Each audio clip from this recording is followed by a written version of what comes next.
Najlepša hvala, torej Maji najprej in seveda obema gostoma. Najprej avtorju Goranu Vojnoviču, ki ga Patricija vedno označuje in tukaj se bom kar nanjo sklicevala kot la star della literatura slovena, in Patricijo Raveggi, njegovo prevajalko, jaz bom rekla, da pa je to pač la star della traduzione slovena. Tako da imamo tukaj dve zvezdi in upam, da bo pač ta sijaj prišel do vas. In par besed o teh dveh izjemnih osebnostih, ki sta danes tukaj z mano, z nami. Seveda lepo pozdravljeni tudi vi, jasno, da brez vas tudi nas ne bi bilo oziroma ne bi imeli kakšnega velikega pomena, tako da hvala lepa, da ste prišli. Torej, najprej seveda avtorja vsi poznate in kakšne posebne predstavitve niti ne potrebuje. Gre za enega maloštevilnih slovenskih avtorjev, ampak edinega po kriteriju starosti, ki je dobil 3 krstnike, je znan predvsem kot romanopisec, čeprav počne, kot veste, tudi druge stvari, ukvarja se tudi s filmom. No, ampak torej, izjemen romanopisec, izjemnega, torej, ustvarjalnega, z izjemnim ustvarjalnim opusom. Torej, prvi roman, ki je tudi v našem fokusu tukaj, so Čefurji Raus iz leta 9, če se ne motim, nato Jugoslavija, moja dežela, nekoliko pozneje iz leta 13 in Figa iz leta 16. Ti 3 romani so bili izjemno dobro sprejeti. Prva 2 se tudi obilno prevajata, oziroma prvi, Čefurji Raus, se je že zelo veliko prevajal, bomo še kaj rekli o tem pozneje, medtem ko Jugoslavija se je prevedla v nekaj jezikov. No, italijanščina je eden od tehle, kire sta ti 2 deli že prevedeni, kar je seveda, česar se zelo veselimo. Tukaj na moji desni je profesorica Patricia Raveggi, profesorica italijanščine, že nazaj diplomantka zelo slavne Scuola Normale Superiore, ena redkih diplomantov te zelo elitne šole v Italiji, ki je paralelna francoski, ki mogoče malo boljše poznate, École Normale Supérieure, torej zelo redki pridejo tja in tisti, ki pridejo tja, potem na koncu to ona dokaza, to prevajajo slovensko književnost v italijanščino. V drugi polovici 70. let je bila tukaj na našem oddelku lektorica za italijanščino in tako je pravzaprav dobila, če se ne motim, ta svoj prvi stik s Slovenijo. Nato je službovala na zelo različnih koncih sveta kot direktorica italijanskih kulturnih inštitutov in se potem v velikem slogu pred nekaj leti vrnila v Slovenijo. Jaz mislim, da zato, da bi spet prevajala slovensko literaturo in posebej Gorana Vojnoviča. Namreč, to je njen očitno preferenčni avtor, z njim je dejansko začela, nadaljuje, slišim tudi z drugimi. Začela je pravzaprav že prej. Patricija je prevedla še, ko je bila tukaj verjetno, Kosmača, Tantadruja, zelo uspešno, še v tisti bivši Jugoslaviji, zelo davno. In jaz sem njeno ime prvič zasledila kot dijakinja v knjigarni, ko sem videla ta prevod. No, in potem mislim, da je prevedla tudi Martina Krpana, skupaj z Alojzom Rebulo, če se ne motim. Potem nekaj časa se je ukvarjala z drugimi stvarmi, no, in zdaj prevaja torej predvsem Gorana Vojnoviča, je prevajalka obeh njegovih delov italijanščino, ki sta tukaj, to je Čefurji Raus, naslov italijanščini je Čefurji Raus, Feccia del Sud via da qui, in torej Jugoslavija terra mia. In upajmo, oziroma mislim, da je že začela prevajati tudi Figo. Je, kot smo rekli, vsaj kar zadeva naslov nekoliko težji oreh za italijanščino. Okay, ne?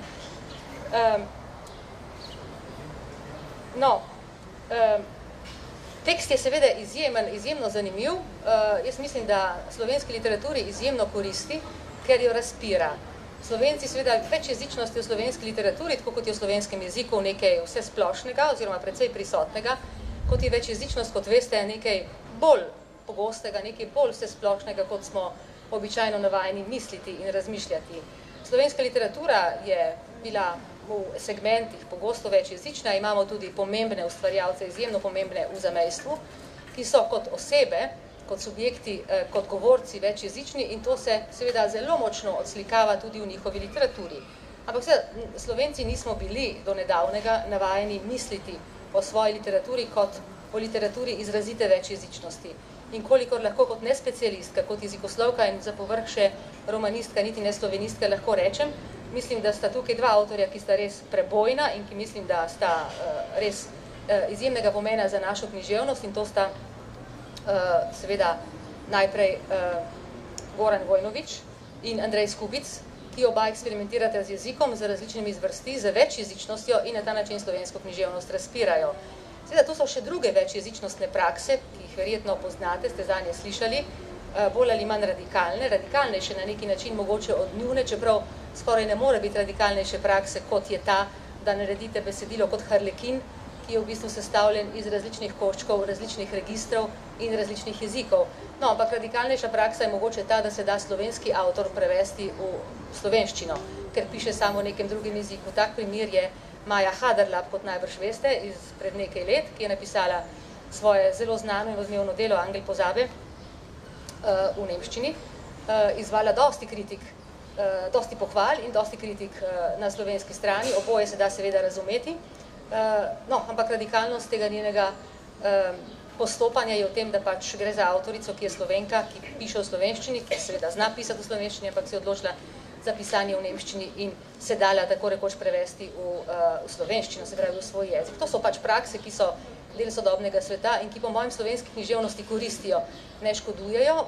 Seveda so lahko tukaj mnenja zelo različna, ampak Goran Vojnović je pač eden od tistih, ki slovensko literaturo oziroma literaturo v slovenščini, mogoče rajše rečemo, zelo pomembno razpira. Ker sta danes tukaj oba prevajalec in torej prevajalka in avtor, bi pravzaprav začela pri začetku, kako sta se vidva našla.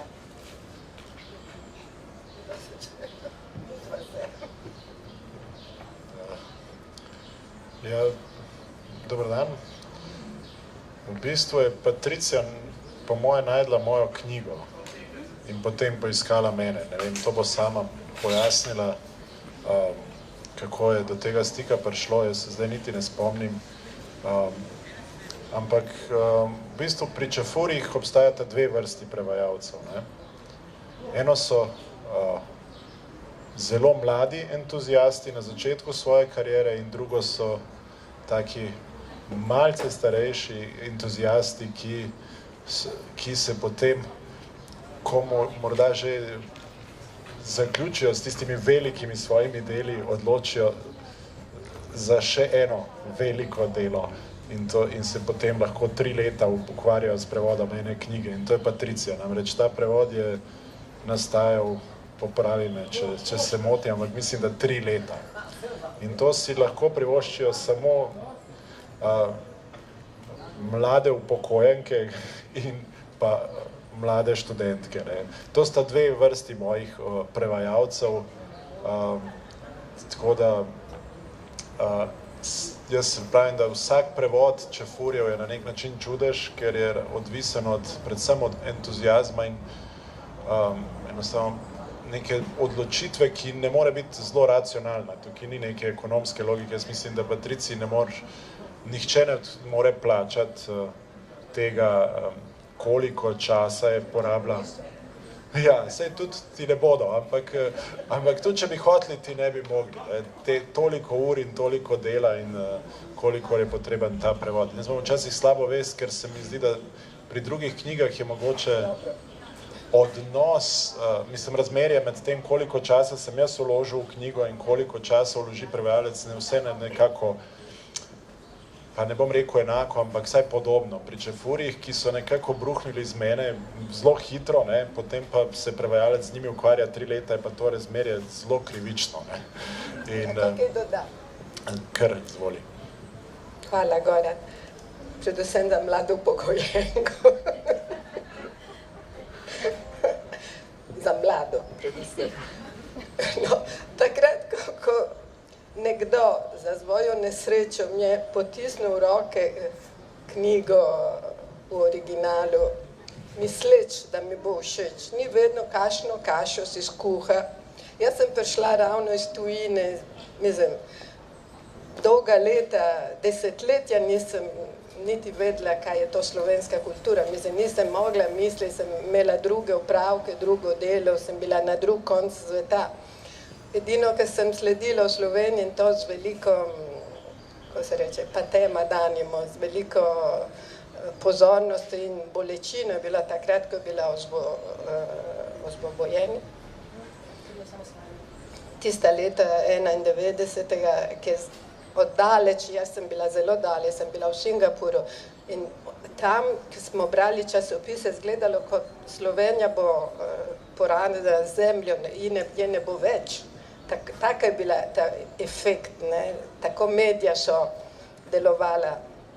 na tisti, ki so brali časopise, mene je bilo groza.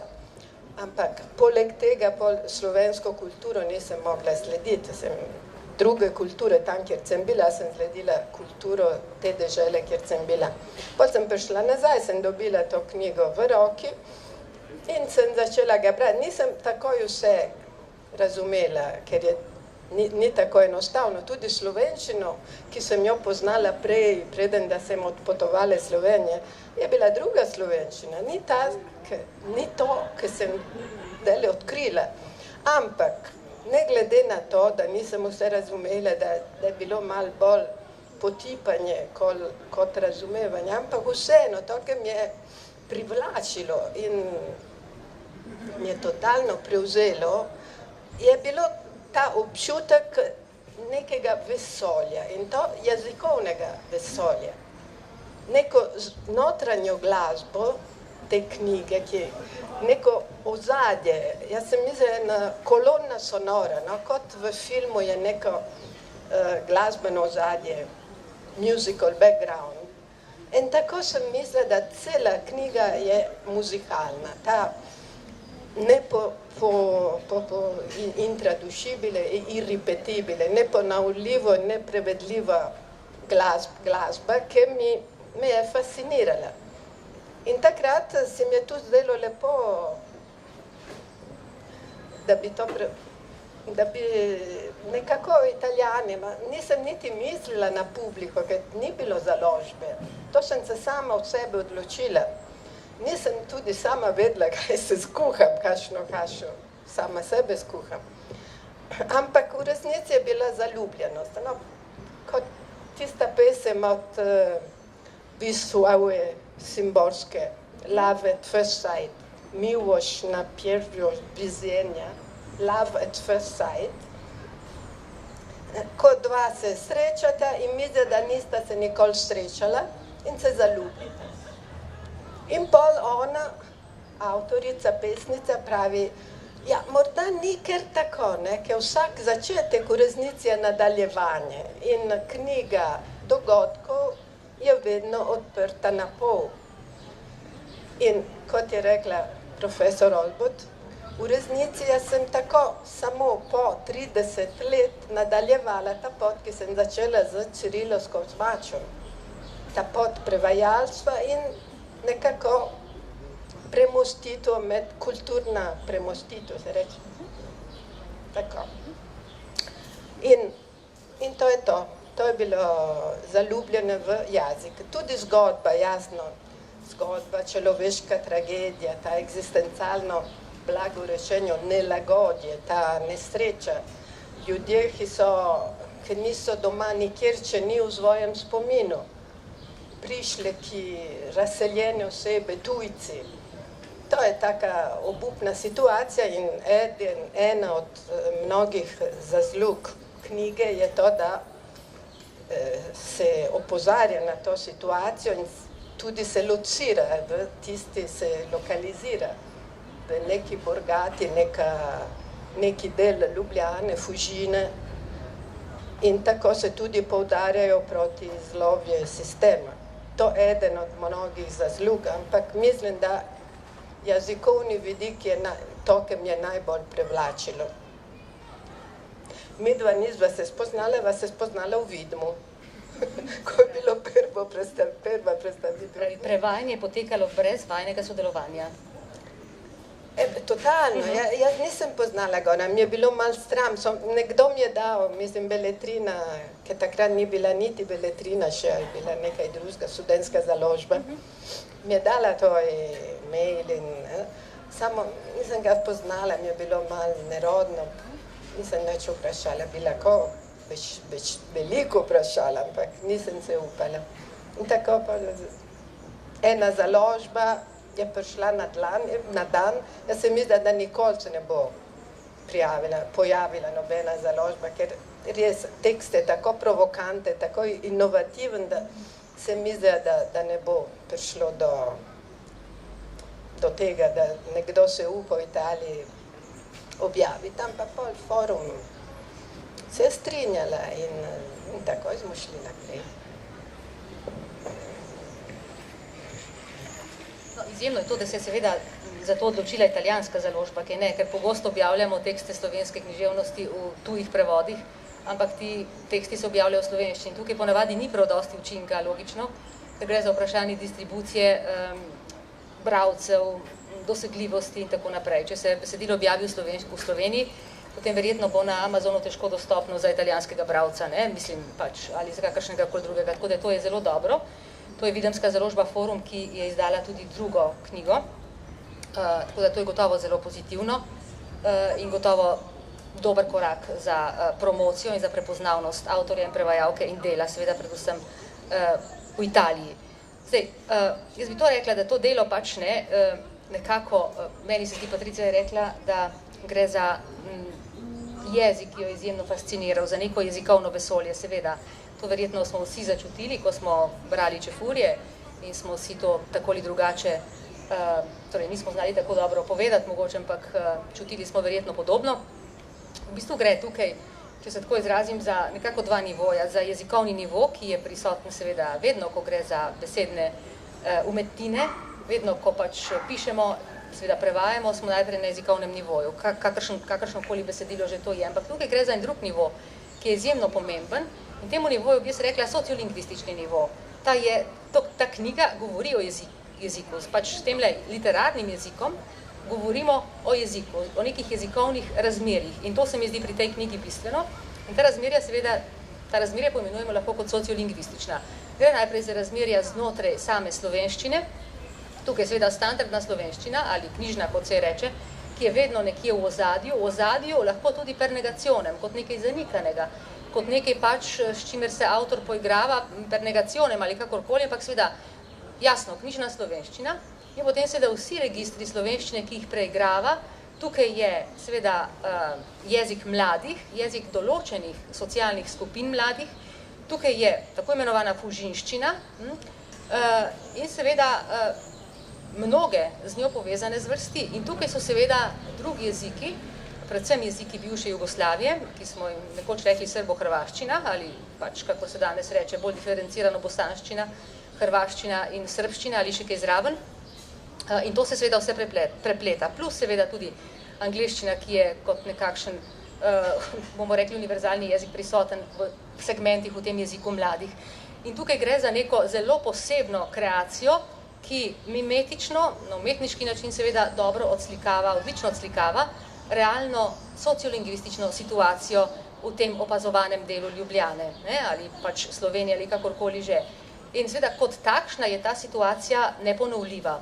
In zato se mi zdi, da je to poseben prevajalski izziv in če rečemo izziv, je to seveda zelo premalo, kako nekako to sociolingvistično razmerje, to posebnost med jeziki, ki je sestavni del pravzaprav avtorjevega sporočila, če ga prav razumem, dejansko brez tega sozvočja, te harmonije ali disharmonije, kakorkoli hočete vzeti jezikov, njihovih zvrsti, njihovih variant in tako naprej, tega romana pravzaprav ne moremo misliti. To je bistvo tega dela. Meni je ta roman fascinanten prav zato, ker je njegov glavni protagonist, seveda pustimo človeške protagoniste in tako naprej, ampak zame je glavni protagonist jezik.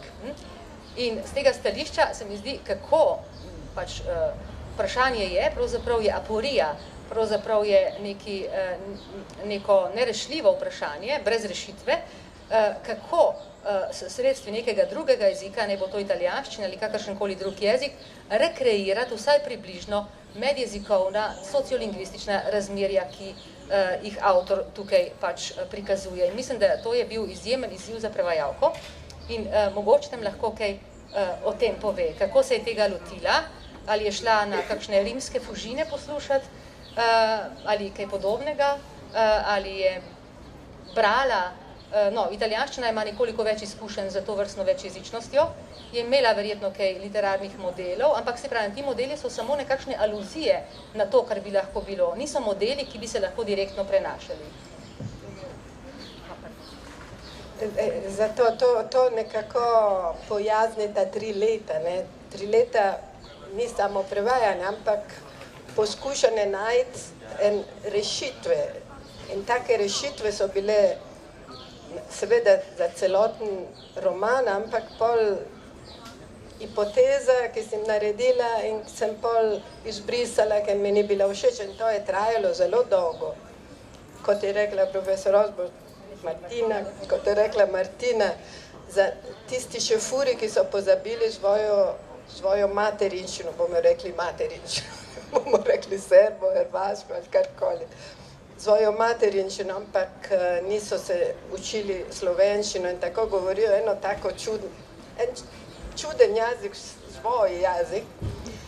Se mi je zdelo, da mi bo pomagalo, še poslušam, prisluškujem, nekateri taki, ki jih imamo veliko v Italiji, ne? Pa sem šla prisluškovati v Piazza Vittorio, takrat sem živela bolj v Rimu, sem šla prisluškovati, kako govorijo. Nisem si takoj zapisala, drugače ne vem, kaj bi se zgodilo, če bi me videli. Ampak sem se spomnila in nekako sem poskusila to uporabljati za nekatera dela govorjenja, pogovornega jezika v romanu, tisti starejši čefuri. Pa mlajši, tisti recimo, ki govorijo bolj ljubljansko narečje, to sem se šla si prebrati, ta stara, lep, novi prevod, tiste zelo lepe knjige, The Catcher in the Rye, ko se reče? Lovec v Erči. Lovec v Erči. To poznate, nekaj časa je bila za maturo, mislim, da tukaj, ne, se mi zdi. To. Ki je naredila en šok iz Amerike, ko je prišla v Evropo v 50-ih let, je totalno spremenila način narrative, ne? Bila prevedena v italijanščino, prvič 52 sem videla, je bila prevedena v slovenščino 60 letih. In zdajle, par let nazaj, je bila ponovno prevedena, ker kot se ve, prevodi, jih je veliko prevodov, original je samo eden in prevodi se menjajo z časom, ne. In zdajle ta novi prevod z Matteo Colombo je res izvrsten prevod, krasen. In to sem še šla prebrati in je tukaj noter, so neke odmeve tega prevoda, so tukaj noter. Takrat, ko Marko pravi, pa to na koncu neke stavke, ne, končati, pa to, kakor delajo mladoletniki, ker ne vejo, kako končati stavek, pa to. In to sem prevedla z Matteo Colombo, pa tudi z Pier Vittorio Tondelli, ki je eden od naših klasikov, ki morda ni v literarnem kanonu, ni tako priljubljen, ki je bil drugačen, ampak je eden najbolj pomembnih avtorjev italijanske literature. Čeprav ni priljubljen, vseeno njegova opera Omnia so objavljena in tako dalje. In tisto sem prevedla z E-storie così, in to boste našli noter konec stavkov. Da rečem, sem šla si iskati vse sorte knjige, ki so bile napisane v takem zlogu, mladoletniškem zlogu, in jih je dost. In to mi je veliko zložilo. Tista, ko se reče, vokalna redukcija, način skrajšanja besed, pomanjkanje začetek, pomanjkanje konca, vse skrajšano, ne, kot govorijo mladi.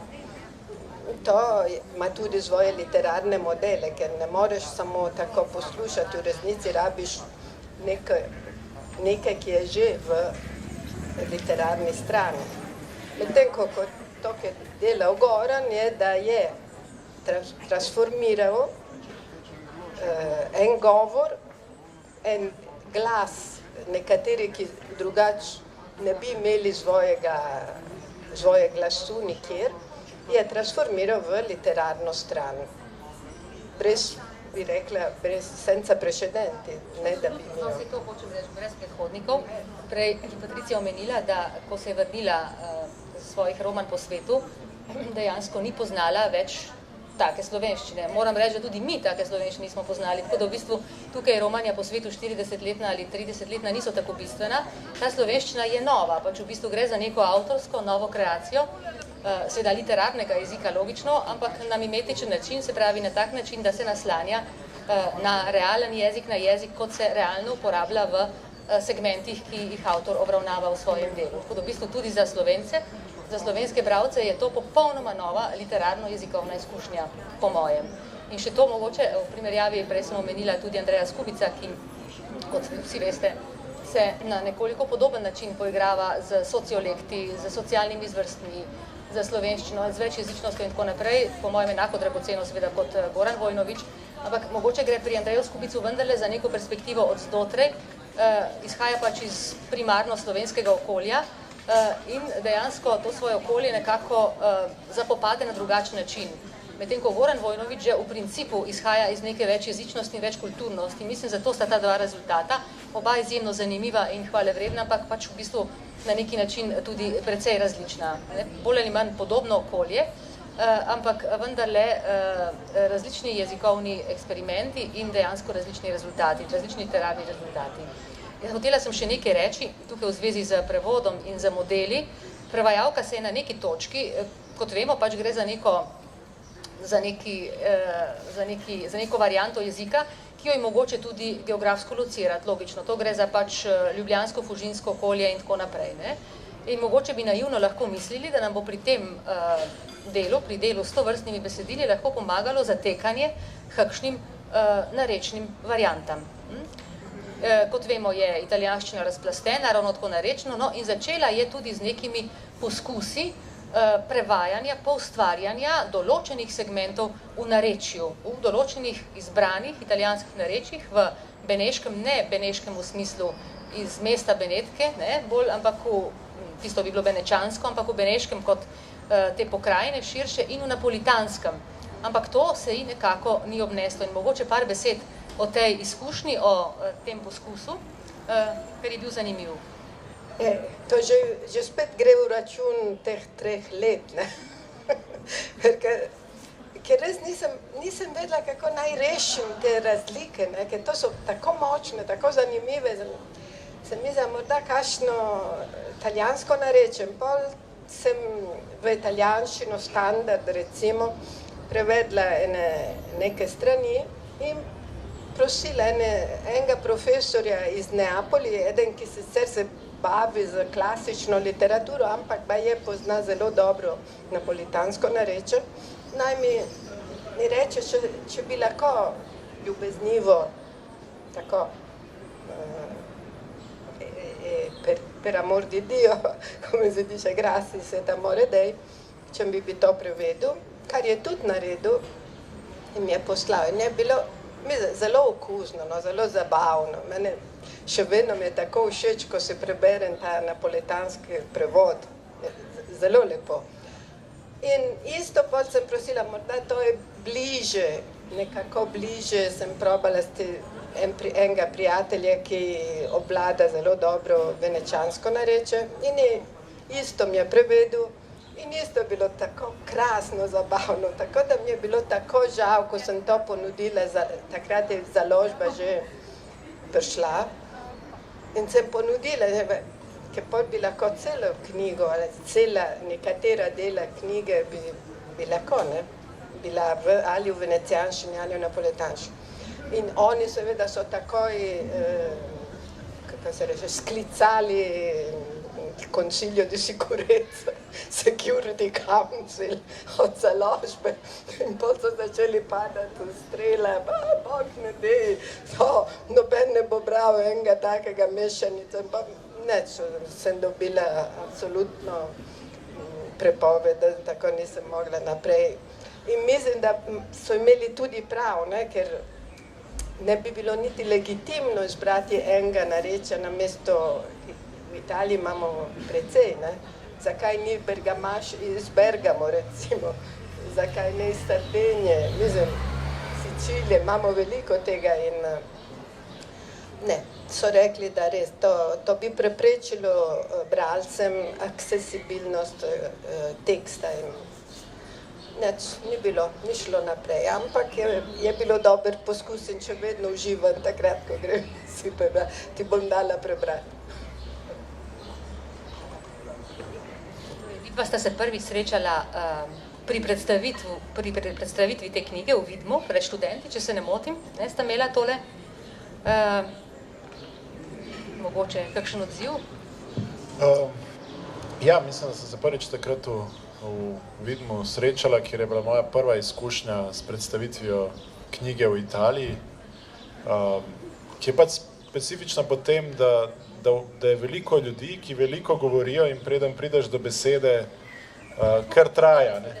Ne, niti približno, ne, tako kot tukaj v Italiji bi še nekih 15-20 minut sedel, potem bi končal, no, zdaj pa še ti, ne. Ampak to mi je takrat odlično ustrezalo, ne, ker sem prišel zelo utrujen in namesto, da bi spil kavo, sem spil en Aperol špric in prve pol ure res sem bil malo pijan in me je Patricija in vsi drugi prisotni so me rešili, da sem se uspel strezniti, dokler so mi dali mikrofon. To je bilo prvo najino srečanje, tako, in moj kulturni šok. Pač v vsaki državi, v kateri predstavljaš, je malo drugače, ne.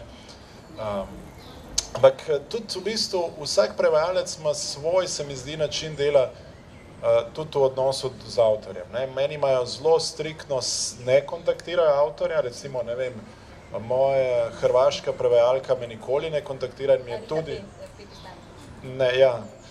Me ne kontaktira, mi je tudi razložila, da to enostavno nimam jaz se kaj vmešavati v njen prevod, ne, kaj pa jaz vem, ne.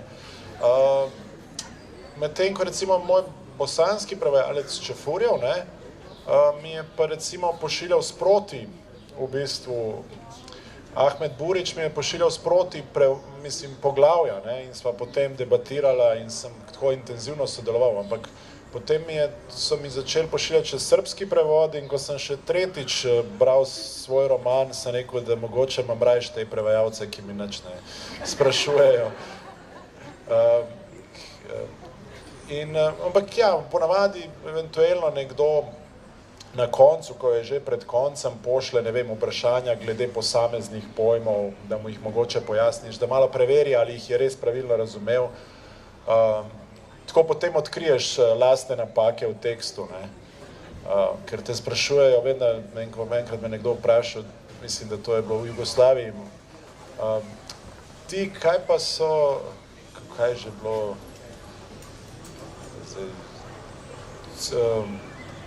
ne, pa niso bili cukini, bi mogli biti, pa so bili ziganti, točno. Ti, kaj pa so ziganti? Sem rekel to, ja, ampak prepozno, ker si narobe prevedla. Sem rekel, ziganti niso nič, jaz ne poznam te besede, bro. Kako ne poznaš na prvi strani tvojega romana je? In se šel gledat, sem rekel, lej, mogli bi pisati cukini, ampak ne vem zakaj, verjetno so tisti dan jedel tartufe in so tartufi, imajo neko, te sušeni so zigante, neka ferma, ne. In je meni preskočilo, ko sem pisal in je ostalo. In to nihče ni opazil do enih prevajalcev, tako da v neki drugi ali tretji izdaji Jugoslavije je to popravljeno, ne. Ampak ti si verjetno prevajala iz prve, ne. Tako da zdaj lahko vidite, kdo me je kontaktiral in kdo ne, glede na to, ali so na prvi strani cukini ali so ziganti, ne. Ker bolj popozorim ali pa, sugeriram, da kaj sem mislil, zares mislil, ne. Tako da ja, te vse izkušnje so, jaz sem pač imel neko idejo, da bi jaz lahko res sodeloval pri tem prevodu in kako naj bi izgledal ta prevod, ne vem, v srbo-hrvaščino, ne. Pa vsi te skazali, da ne bo prevedeno v srbo-hrvaščino, ampak v 3 srbo-hrvaščine, skratka, in hrvaščino, in bosanščino, in srbščino, in tam so se v glavnem odločali in so, da to prevedejo nek ta mestni sleng, ne, da bo sarajevski oziroma beograjski, in vem, da je takrat, ne vem, srbska urednica je aktivirala svoja 2 najstniška otroka, da sta ji pomagala potem to res narediti zelo avtentično, ne. Ampak potem je recimo moja sestrična, ki je verjetno poleg moje mame in mene edina brala 3 različne variante te knjige, ugotovila nekaj, kar mi je bilo blazno zanimivo, ne, da ko ti sleng prevedeš v nek drug sleng, ne, dobi tvoj glavni junak, ne, ki je pripovedovalec zgodbe, nov karakter, ne, ker je slang nosi v sebi ne samo pač, to ni neutralen jezik, ne, to je jezik, ki nosi v sebi karakter okolja, ne, in pač ljubljanski slang je pač ima notri nek karakter Ljubljane, ne, in ko ga prevedeš v sarajevski slang, rata to nek bolj zajebanski, in seveda, ko ga prevedeš v beograjski slang, rata ta človek malo bolj aroganten in ker je pač to neko okolje, ki se nekako zrcali v jeziku, ne. In tako da v bistvu je Marko Đorđić verjetno v vsakem prevodu malo drugačen lik, ne. Tako da v tem smislu pač so vse te, mislim, jaz vedno pravim, da na nek način je to knjiga, ki je neprevedljiva in se kot avtor moraš nekako odpovedati tej ideji, da bi dejansko 100% te knjige se prevedlo. Jaz pravim, če se prevede nekih 80, je to že super, ne. In mi je v bistvu, vem, koliko založb se je v bistvu ustrašilo tega prevoda, koliko prevajalcev mladih je bi hotelo to prevesti v nemščino, pa do danes ta knjiga ni prevedena, obe drugi sta, ampak se nobena založba ni upala zaupati nekemu mlademu, neizkušenemu prevajalcu, vsi starejši prevajalci pa so rekli, ni šans, mislim. Vedno so videli, koliko dela je to in so rekli to, pa stran od mene, prosim, ne. Tako da mislim, s to knjigo res, mislim, čudežno je, da se je prevedla v toliko jezikov, koliko se je, ker ni zgodbe v bistvu, kjer, ne vem, prevajalka v švedščino je mogla iti na posebni tečaj bosanskega jezika, da je to prevedla, ne. Ruska prevajalka je mogla ven metati večino kletvic, da bi to sploh lahko bilo objavljeno v Rusiji, ker Rusi seveda vsem živem piše, ampak tako vseeno v lepem jeziku, ne. Za njih še tista očiščena verzija je mogla biti opremljena z oznako 18+. Pa tako pretežno črna naslovnica, kar se je izkazalo za kar dober, za kar privlačno stvar za potencialne kupce. Na tistem sejmu, ko sem bil, so vsi gledali, kaj je to za ena knjiga in ena taka urejena gospa, ta direktorica založbe jim je vsega pojasnjevala, kako provokativna roman je bil in vsak drug, ki je prišel mimo štanta, je odšel s to knjigo naprej, ne, mislim. Tako da, mislim, vse te zgodbe so, mislim, nekaj posebnega, ne, ker pač to ni samo prevod knjige, ampak je dejansko vsakič neka zgodba v zadnji, ne. In recimo na Švedskem vem, da pač sem jaz, ko si tisto odprl in gledal tisto švedščino, ne, in pol vmes vsake toliko neka kletvica, ki mi je zelo znana, ne, in sem rekel, čak, zakaj ste pa to pustili, mislim, kaj pa to Švedom pomeni, prav ti, kjerkoli Šved je odraščal v predmestju ali Štokholma, ali Göteborga, ali Malme, vse te kletvice pozna. In potem sta mi tam dva fanta, ne, ki sta dva pisatelja, ki sta pač nekako vodila tisti večer, en je bil iranskih, drug pa, mislim, da nigerijskih korenin, kar naenkrat začela jedi govna, pušik, tako naprej naštevati vse te kletvice in jaz tako gledam, odkje pa to vama? Ja, no, so igrala pač nogomet, ne, v Štokholmu, ne. In tako da to jim je bilo pa polnoma znano in to, da je bilo to noter, je bil totalen hit, ne. Vsi so podoživljali to svojo mladost v tem predmestih Štokholma, ne. Pa takrat ravno pred tem je šla autobiografija oziroma biografija Zlatana Ibrahimovića, tako da se je to oglaševalo kot to, kar je bilo v tisti zgodbi res, je tukaj fikcija, ampak to je fikcija o tem, kaj bi se zgodilo, če Zlatanu ne bi uspel. Tako da, se pravim, zgodbe z vsakim od teh prevodov in pač ta Patricina 3 leta prevajanja in njeno to, kako je riskirala lastno življenje in prisluškovala tem ljudem po Rimu in tvegala, da bo slišala kaj, kar ne bi smela, ne. Vse to je pač nekako spremlja ta roman, no, mislim.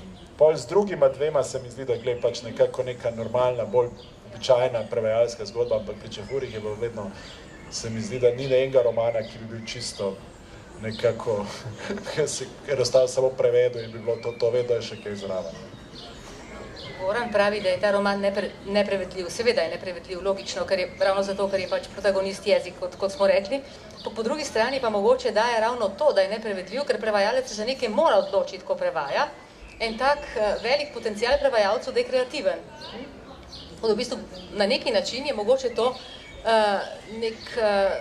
neka najbolj kreativna situacija. Ne da se prevesti tako, ampak treba se za nekaj odločiti. Se pravi, v bistvu tistem treba se za nekaj odločiti, ima prevajalec le ogromen razpon, da recimo vključi maksimalno svojo kreativnost in verjetno, jaz žal drugih prevodov ne poznam, se mi zdi pa izjemno res, da jih je toliko. Verjetno dejansko v teh drugih prevodih se to zrcali. Ne? Mislim, samo se je bilo že rečeno, koliko je prevod, ampak to je prav impresivno. Roman, ki je šel pred manj kot 10 leti v slovenščini, v to takrat neznani slovenščini, tako rečem, ne?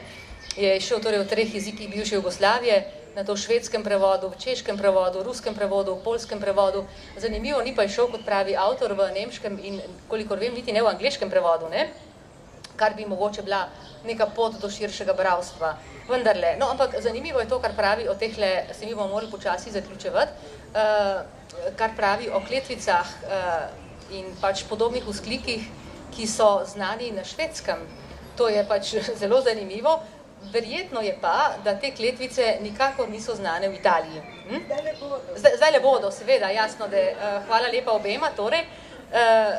Ampak dejstvo je, da torej, prevajalka je v tem romanu, in hotela sem spregovoriti mogoče par besed tudi o tej zadevi, prevajalka v tem romanu pustila vendarle tudi, in kot očitno tudi švedska prevajalec, mislim, da ne, prevajalka je tudi pustila določene segmente izhodiščnega jezika, izhodiščnih jezikov, če želite, v prevodu. Zdaj, seveda, čar tega romana je seveda, kot smo rekli, večjezičnost. Ne? In če hočemo eden glavnih čarov, in če hočemo tega enega glavnih čarov ohraniti v prevodu v tuj jezik, verjetno ni dovolj operirati, kot smo prej rekli, z različnimi registri, recimo v italijanščini, socialnimi, torej lokalnimi in tako naprej, ampak je potrebna nekakšna večjezičnost. Mogoče že zato, da ohranimo neko lokalno barvo. In tudi zato se prevajalka tukaj odloči, temu rečemo včasih, kot številni veste, neko razmerje med podomačevanjem in potujevanjem. Seveda vsak prevod je nujno podomačitven, ker govori v nekem drugem jeziku od izvirnika. Govori s stališča ciljnih bralcev v njihovem domačem jeziku, logično, če ne bi bil razumljiv. To je pač neki sine qua non vsakega prevoda. Ampak po drugi strani pa je ta prevod seveda tudi zelo, zelo potujitven, kajti ne brani se ohranjati ali celo spreminjati nekako, oziroma dozirati na drugih mestih, kot dozira avtor, izrazov, ki izhajajo iz izvirnika oziroma nekaterih izvirnikov. In med tem izrazi so zelo izrazite tudi kletvice, recimo pač kletvice v srbo-hrvaščini. Kar se mi zdi zelo zanimivo, ne vem, če je moje opažanje točno, bi morala malce kaj začeti šteti, preštevati in tako naprej, tega nisem naredila, ampak prevajalka je, seveda, to je lahko zelo občutljiva stvar, pa ne zaradi kletvic kot kletvic, tega smo bralci literature seveda še kako vajeni, v Sloveniji, ja, v Rusiji mogoče res ne, tako da to ni problem. Problem je v tem, da vse, kar je preveč tuje, lahko deluje odbijajoče, posebej, če pride v velikih količinah. In moj vtis pri tem delu je, pri tem prevodu je, da je prevajalka zelo dozirala količino teh tujih elementov. Na začetku romana se pojavljajo bolj plašno. Se pojavljajo, ampak nekoliko bolj plašno. Medtem, ko bolj, ko gremo v sredino, ko je bralec že nekako pripravljen na to tujost, več je teh elementov. Več si prevajalka tudi upa, ker mogoče že ve nekako, da bralca ne bo več zgubila zaradi tega. In to se mi zdi izjemno zanimiv postopek. Mislim, da je tudi učinkovit. Poleg tega se prevajalka tudi ne brani kakšnih opomb, pojasnil in tako naprej. Vsekakor, mislim, gre za tekst, ki se ga da seveda uživa tudi v italijanščini, ampak po drugi strani zahteva nekako angažiranega bralca. Si tudi recimo slovenski bralec, mislim, da mora biti angažiran. Recimo jaz kot bralka, ki teh zvrsti ne poznam iz prve roke, sem nekako morala biti angažirana, če sem to hotela prebrati na neki način. Seveda, meni je to privleklo kot izjemen jezikovni eksperiment. Domnevam, nekateri preberijo to, ker dejansko jim je to znano in tako naprej. Ampak hočem reči, gre za roman, ki opisuje neko okolje pač kakršno je, ampak zahteva izjemno angažiranega bralca, po mojem. Mogoče par besed o temle potujevanju in o doziranju uporabi izvirnih elementov v italijanskem besedilu. Vse bomo tudi en mini odlomek prebrali. S tem, da, kot sem rekla, ta prvi razlog, zaradi katerega sem začela to delo, je, da me je jezik izredno privlačil.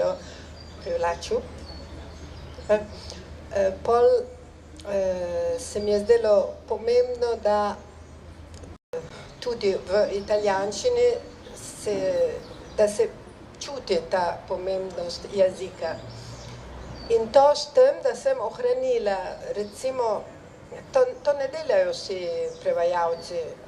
Sem si kopirala iz angleškega prevoda, ki ni en angleški prevajalec, ki ni prevedel celo knjigo, sam en del. In se mi zdi zelo dobro tudi, ampak recimo on spremeni imena ljudi. Takrat, ko je Primož v začetku knjige, ta pičkica od Primoža, zbunjena piciga, nekaj takega, on pravi Sebastian. Zakaj pa Sebastian tukaj? Ma veze s Sebastianom. In naprej, ko se govorimo o Pederski iz Murgle, Pedri iz Murgle, on pravi Uptown Facts. Uptown Facts. Noče absolutno omeniti nobenega geografskega ali osebno ime v slovenščini. In to nikjer ni, skoraj nikjer ni. Očitno on misli, da za svoje bralce je pretežko, je preveč nekaj, ki ne morejo zdržati. Ja, moj model bralca, moj idealni bralec bo razumel in če ne bo razumel, počasi se bo približal temu svetu. Če že kupil knjigo, če že naredil ta čudež, da je kupil knjigo, pol verjetno se mu tudi ljubi, da pozna en svet, ki ni tako blizu njega, ampak ki je en svet, ki se splača odkriti. In pol mu pustim geografska imena, mu pustim imena ljudeh in poskušam nekako ga približevati tej kulturi, upajoč, da morda bo še kaj bral, se bo še kaj pozanimal.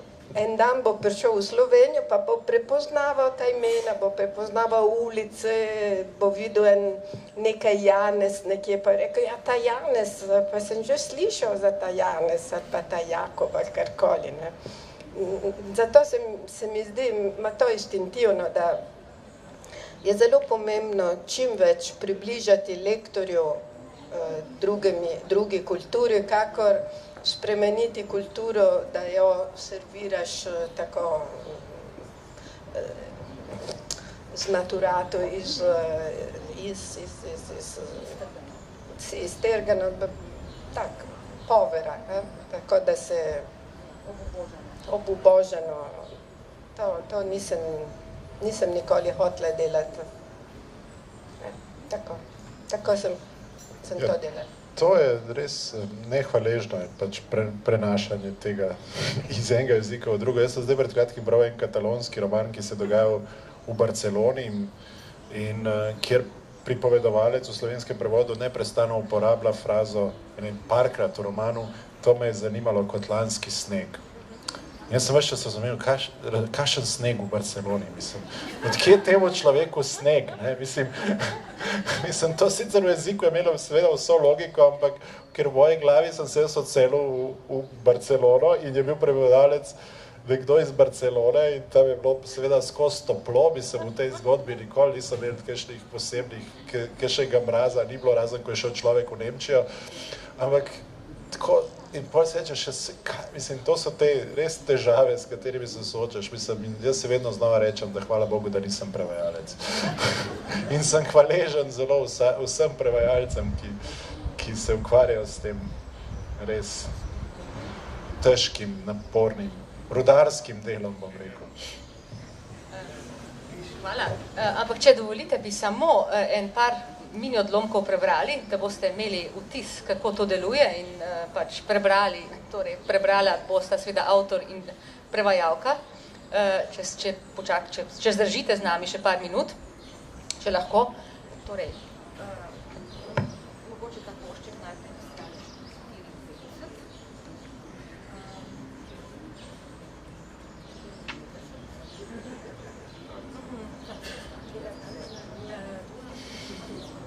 Še najbolj zajebanje pa to, da dobiš potem svojo kartoteko in vsakič, ko te naslednjič dobijo, si najebal, ker že imaš kartoteko in si takoj sumljiv in takoj si kriminalac in ne vem kaj še in takoj začnejo padati šake jake. Bolj njih patak, oni samo bubajo, bubrege, pipčke, hinavske. Da ne boš plav, pa da ne bo potem fotar videl, da so te nalomili ko prascak in jih bo potem tožil, ker si itak maloleten, pa te kao ne bi smel. Boli njih za to, kaj oni ne bi smeli, pa kaj ne. Udaraj, ni tukaj zakonov, jebeš to. Oni so te ujeli in gotovo, lahko se jebeš, nimaš za burek. Šuti in trpi. Pa zaletavaj se v steno in kupi nacrtane jabuke. Jebe mi mater v pičku bolesničku.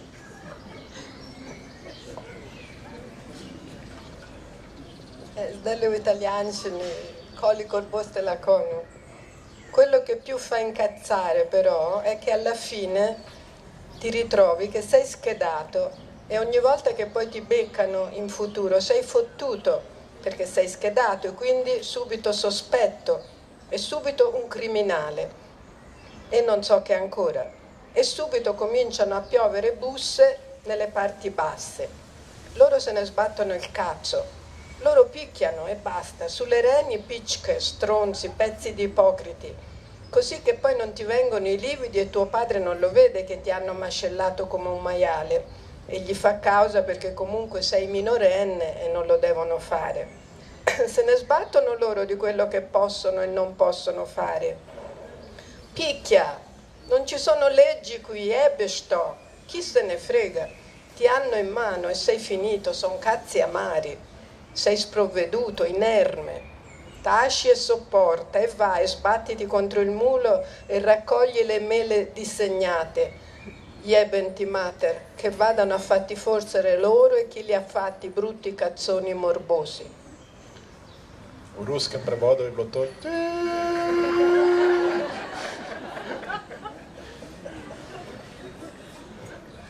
Mogoče še en mini košček, če lahko. Tole na strani 57.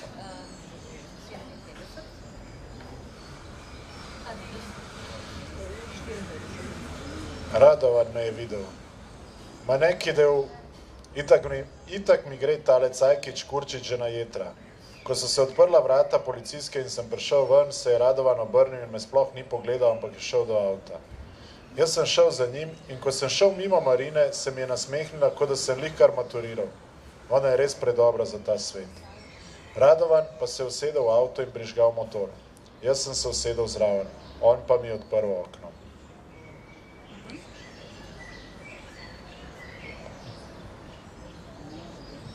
Radovan mi ha visto, ma che vada, comunque mi dava già sui nervi questo stronzo di un bronzo.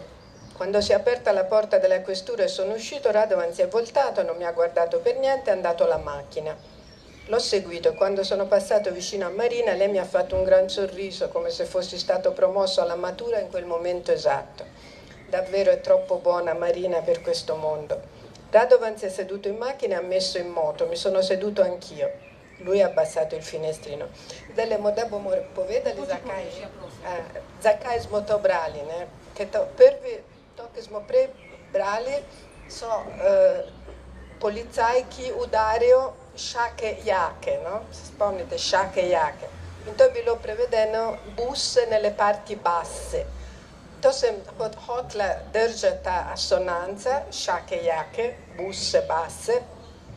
Čeprav je drugačen, nekako drugačen pomen, ampak ni toliko drugače, koliko bolj sledi izvirnik, ker v izvirniku on pravi, kako so oni policaji udarili tam, kjer se ne bo pustilo modrice, ne, kjer se ne bo videlo. In to je to, busse nelle parti basse, se pravi udarci v nižja dela telesa. To je ena Sem zelo ponosna na to, zato povem, ker to mi je dolgo trajalo, ker sem je posrečila ta sonanca. Druga pa je tukaj tale Cajkič Kurčič, ki sem prevedela Stronzo di un bronzo, ta je tudi lepa, no. Tudi če ne poznate italijančino, se sliši, no, Stronzo di un bronzo, assonanza.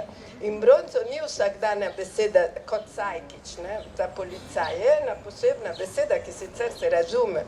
No, to sem hotela reči, da assonance so tudi note.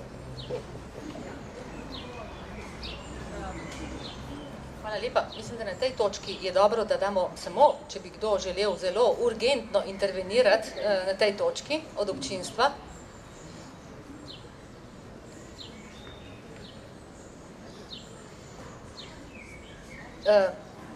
Če ne, preden se zahvalim avtorju in prevajalki, res iskreno, izjemno pač sta nas počastila, sta, kot je Maja že prej povedala, sredi turneje po Italiji, torej pred kratkim sta bila na Torinskem knjižnem sejmu, predvčerajšnjim sta bila v Gorici na festivalu, na zgodovinskem festivalu, tako imenovanem, jutri imata predstavitev v Slovenski knjigarni v Trstu in še, tako da res v bistvu je velika, smo zelo zadovoljni, hvaležni, nam je res v ponos in veselje, da sta se udeležila tudi našega knjižnega sejma, ampak preden se ima zares zahvalim, dovolite samo to, da naredim malo reklame tudi za to, kar jaz počnem, in to je seveda, da učim jezike ali neki jezik, ampak jaz bom delala reklamo seveda kar za vse jezike tukaj. Ne? Skratka, ti prevodi, posebej italijanski, ki je edini, ki ga zares poznam, so nekaj tako posebnega, te ubeseditve so nekaj tako odličnega, da vam vsem zelo priporočam, da se torej poleg slovenščine, ki jo seveda naravno berete, naučite toliko teh jezikov, da boste lahko to delo, torej Gorana Vojnovića in njegove čefurje, uživali tudi v italijanščini in gotovo tudi v drugih prevodih. Res iskrena hvala avtorju, Goranu Vojnoviću, se pravi Slovenski literarni zvezdi, da spet citiram Patricijo, torej prevajalski zvezdi Patrici Raveggi in seveda vsem vam, da ste se udeležili tega dogodka. Hvala lepa.